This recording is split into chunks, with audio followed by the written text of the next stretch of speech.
Honestly, this fucking DJI Osmo Pocket 2 is such a clever little bastard. Hello, Miles from the past. I'm actually covering some questions from this book today by Edward M. Hallowell and John J. Ratey. I spotted Edward M. Hallowell on quite a popular ADHD podcast, which I'll leave a link to. He's a really, really incredible speaker and obviously a font of wisdom on the topic. So, yeah, I'll be covering questions from this book on the topic of assessing your strengths. All right. Inspired by the Miles from the past in that video there, saying the phrase, "all right," in an Irish accent, I decided today I would ask you all there to, I'd like to say thank you to all the ones there that have been liking and subscribing and commenting. But I'd like to say for all the people that haven't, it'd be much appreciated if you could get involved and hit that like button, subscribe, and comment. Comment here or there. That'd be much. What 3 or 4 things are you best at doing?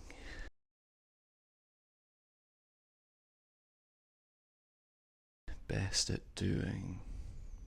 When you put best into like a... Wait, best at doing as in compared to all the other things that you do, like it's basically, it's your own scale then, is it? Because it's like, if you say that you're best at drawing, that's got nothing to do with how other people see your drawings. This is what I'm trying to get at. It has nothing to do with accolades in this sense, or achievements, or recognition. What do I consider myself to be best at doing? Improvising is the one thing. Being able to respond creatively in almost every scenario in life.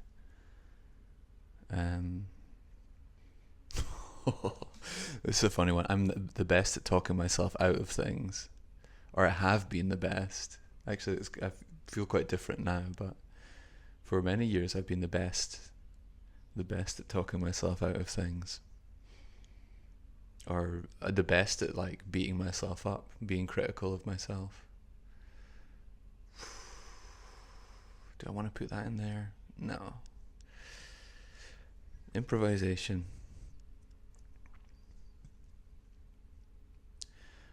I'm going to throw in experimenting with food in terms of cooking. I was thinking about that this morning. So I like to get a few things on the go at once. So like I'll just cook several meals.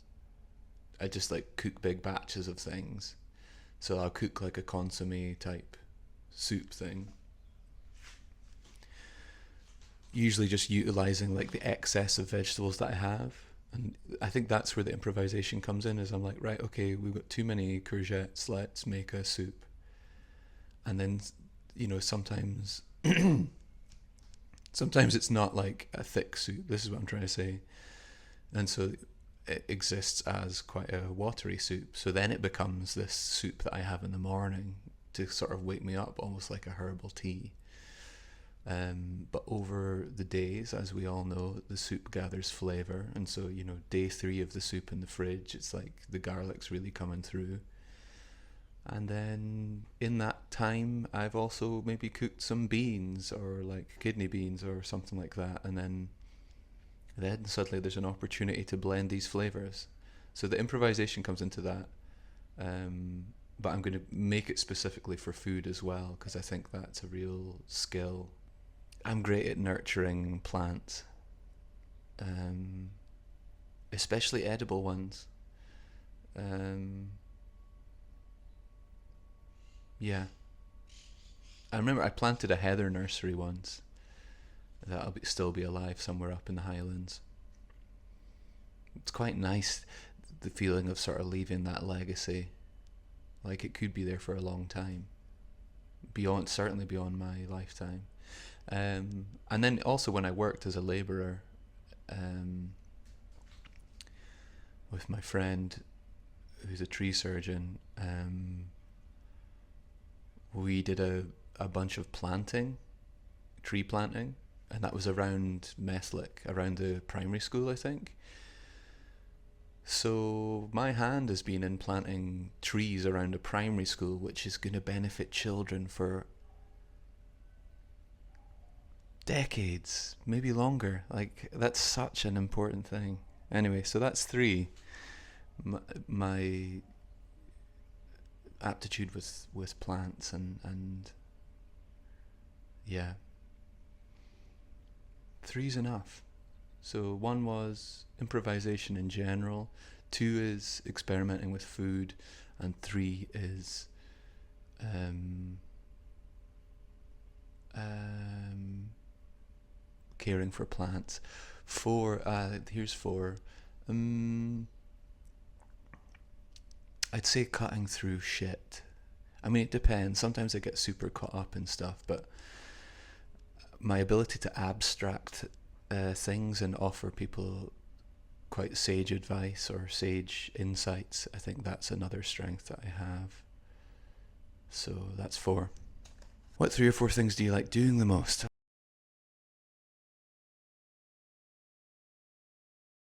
I love cooking, but I'd say everything creative, so relating to making music. I fucking love riding bikes. That's three, and gardening, so that's four. What three or four activities or achievements have brought you the most praise in your life?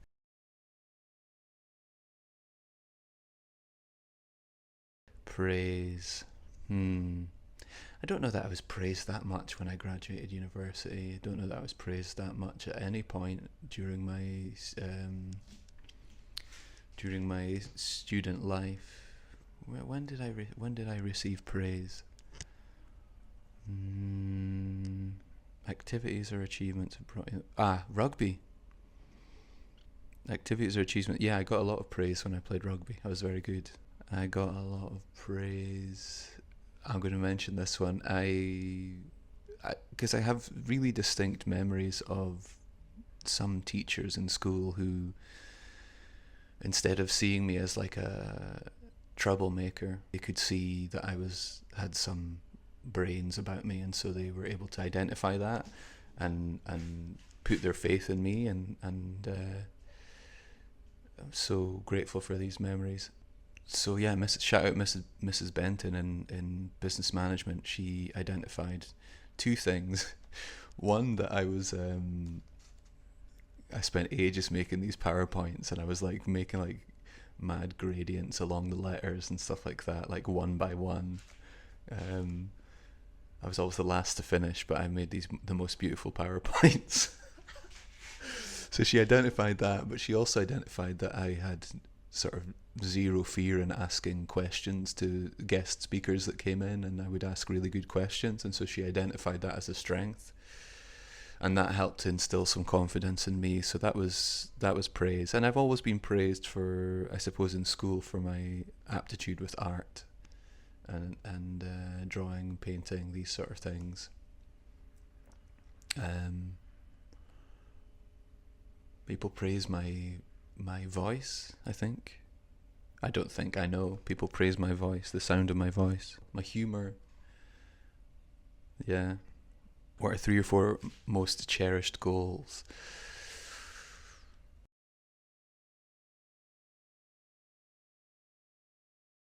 I think I've just got one. My one goal is to live a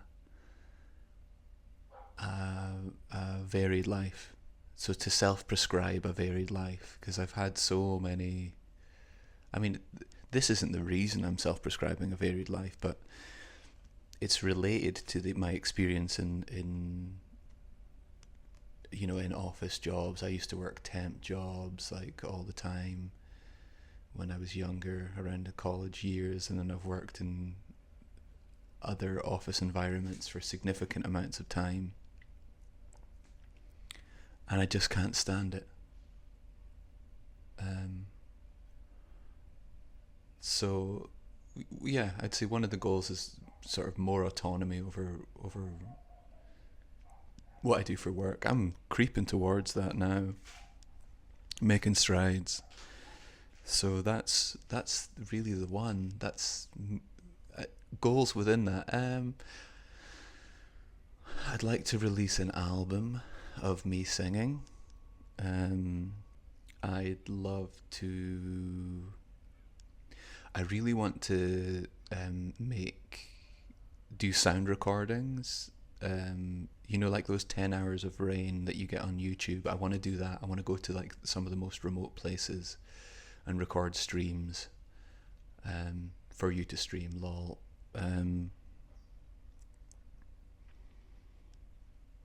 And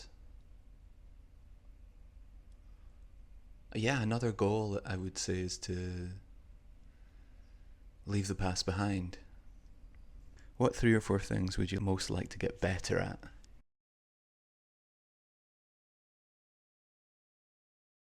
Get better at? I feel like, see if my nervous system's in check.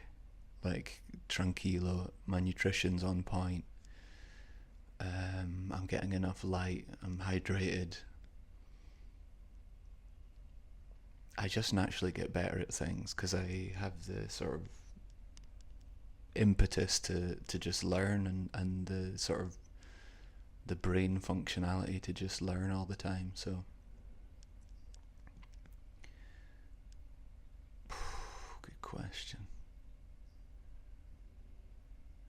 I'd say relationships in general. I mean, but that's like a moving thing, I suppose. But relationships in general, I'd like to get better at.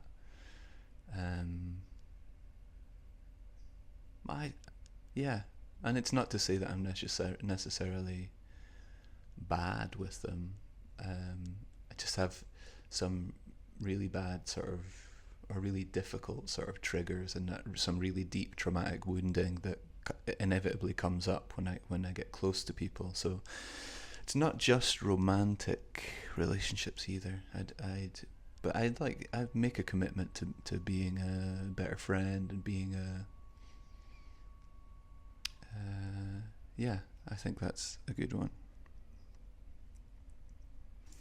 What else would I like to get better? Oh, playing the drums and finishing projects. That would be another one.